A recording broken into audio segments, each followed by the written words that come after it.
As the Missouri Saints had to leave their homes, the Kirtland Saints finished the temple at great personal expense and effort. While their blessings far outweighed their sacrifice, they were faced with a $13,000 debt that was still growing.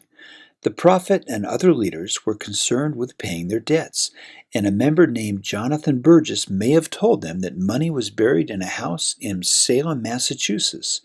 Joseph and Hiram Smith, Oliver Cowdery, and Sidney Rigdon traveled to the eastern United States on church business, visiting New York City, Boston, and then went to Salem in August 1836 to possibly locate the treasure.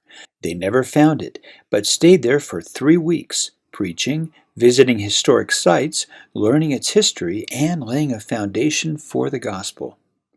While they were in Salem, the Lord revealed section 111 on August 6, 1836. He said that he was not displeased with their journey, notwithstanding their follies, which are foolish actions or lack of good judgment. He told Joseph there was much treasure in this city for you, for the benefit of Zion and many people, that would be gathered in the Lord's due time. He told them to make acquaintances with those they were led to by the Spirit, and he would give the city into your hands, that you shall have power over it, and the city's wealth pertaining to gold and silver shall be yours. He told them to not be concerned about their debts, that he would give them power to pay them, and not to concern themselves about Zion, and he would deal mercifully with her. The Lord told them to stay in Salem, and peace and power would flow unto them.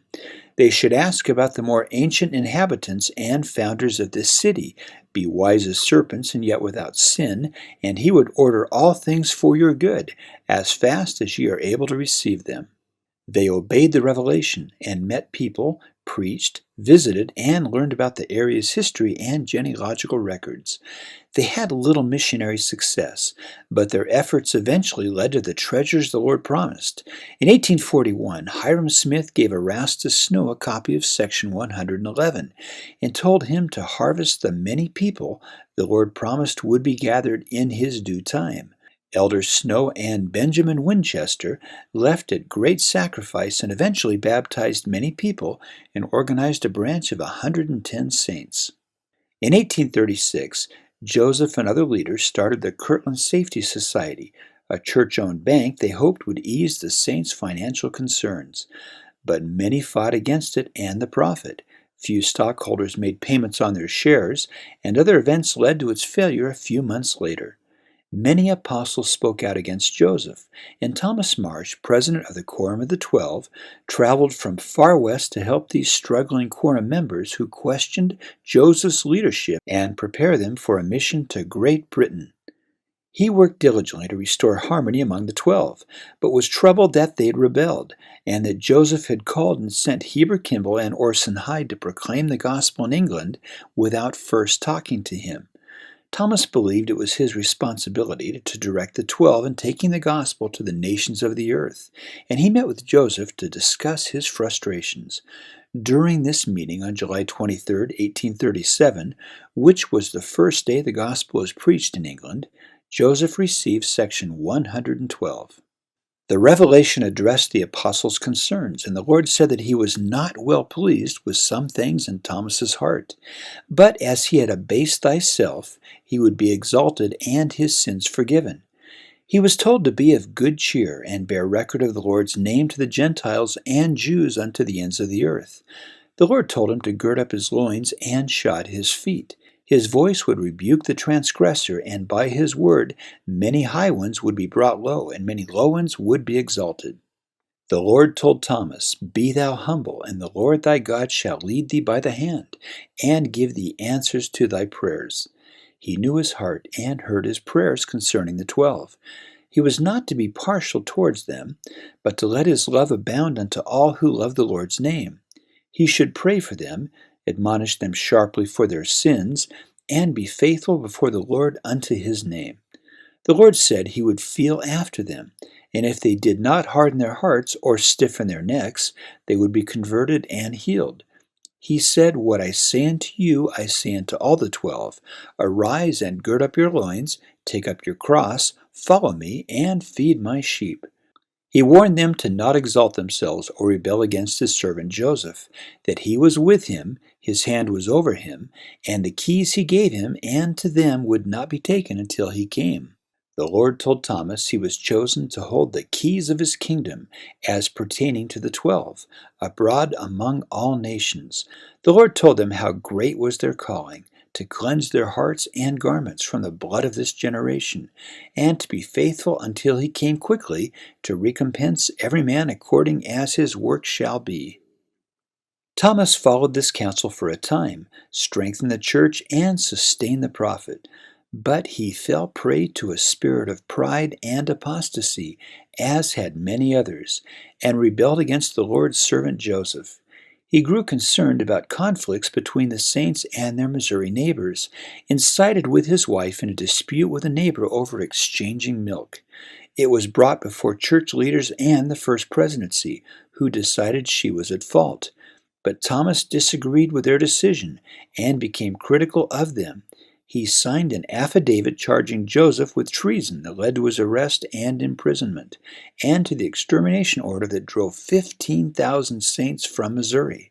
He was excommunicated in March 1839, but in 1857 he reconciled with the saints in Salt Lake City, and humbly wrote to Heber Kimball in the first presidency, "I deserve no place among you in the church, as the lowest member, but I cannot live without a reconciliation with the 12, and the church whom I have injured. A mission was laid upon me, and I never filled it. I now fear it is too late, but it is filled by another. The Lord could get along very well without me, and he has lost nothing by my falling out of the ranks. But oh, what have I lost?" Persecution in Kirtland grew worse, and by January 1838, threats were made against Joseph and other church leaders. A revelation told the first presidency, their families, and faithful friends to leave in the middle of winter and go to Missouri as soon as possible, and many times they were miraculously saved from their enemies. They arrived in Far West on March 14th, and were warmly greeted by the saints. Joseph began keeping a book of questions on Isaiah's prophecies and the Lord's answers to them. Section 113, received in March 1838, was the first revelation the prophet received in Far West, and the Lord answered questions about Isaiah chapters 11 and 52. Joseph had pondered the meaning of Isaiah chapter 11 ever since Moroni's first visit in 1823. Isaiah wrote, "There shall come forth a rod out of the stem of Jesse, and a branch shall grow out of his roots." The revelation begins by asking who is the stem of Jesse in these verses. The word stem in Hebrew refers to a tree's trunk or stump. Jesse was King David's father, and the stem is Jesus Christ. In section 113, verse 2, Joseph learned that he was the rod or branch that grew out of the stem of Jesse, a servant in the hands of Christ, and a descendant of Jesse and Ephraim in the house of Joseph, on whom is laid much power. "In that day there shall be a root of Jesse, which shall stand for an ensign of the people. To it shall the Gentiles seek, and his rest shall be glorious." Section 113, verse 5, asked who this root was, and the Lord answered that it was a descendant of Jesse and Joseph, unto whom rightly belongs the priesthood and the keys of the kingdom for an ensign, signal, or standard to gather the Lord's people in the last days. Joseph fulfilled Isaiah's prophecies of a servant of Christ who established a gathering place for Israel and exercised priesthood keys received in the Kirtland Temple to bring the scattered Israelites to Zion. Section 113 answered Elias Higby's questions of Isaiah chapter 52. Isaiah wrote in verse 1, "Awake and put on thy strength, O Zion, and thy beautiful garments, O Jerusalem, the holy city." Elias asked what this meant, and who Isaiah referred to. The Lord answered that those who called God in the last days would hold priesthood power to bring again Zion, redeem Israel, and put on priesthood authority that Zion had a right to by lineage to return to her lost power. 1838 was a difficult year for the church, and over 300 saints fell into apostasy, including some of the 12 apostles, the first presidency, and the 3 witnesses. Joseph said, "It seemed as though all powers of earth and hell combined their influence in a special manner to overthrow the church." David Patten of the Quorum of the 12 and his wife moved from Kirtland to far west. He was known for his courage in the face of trials, and he was a fearless defender of the faith and the prophet. Along with Quorum President Thomas Marsh and Brigham Young, they led the Missouri Saints when many church leaders apostatized. When Joseph arrived in Missouri that spring, David asked for a revelation to know the Lord's will. Section 114 was given on April 11, 1838, and told him to arrange his personal affairs and prepare for a mission with others in the spring of 1839 to testify of the Lord and bear glad tidings unto all the world. Heber Kimball and Orson Hyde reported success in Great Britain, and this revelation was a call to the 12 to prepare for a follow-up mission there the next year. David Patten was killed on October 25, 1838, by Missouri militiamen and never served that mission. Section 114 taught that among those who deny my name, others shall be planted in their stead and receive their bishopric, which refers to any priesthood office. With the apostasy of Oliver Cowdery, David Whitmer, and a third of the apostles, the Lord taught that church positions held by those who are not faithful will be given to others. The Lord gives us personal agency to act for ourselves in faith or in apostasy, and His kingdom still moves forward with those who are called and willing to do His will.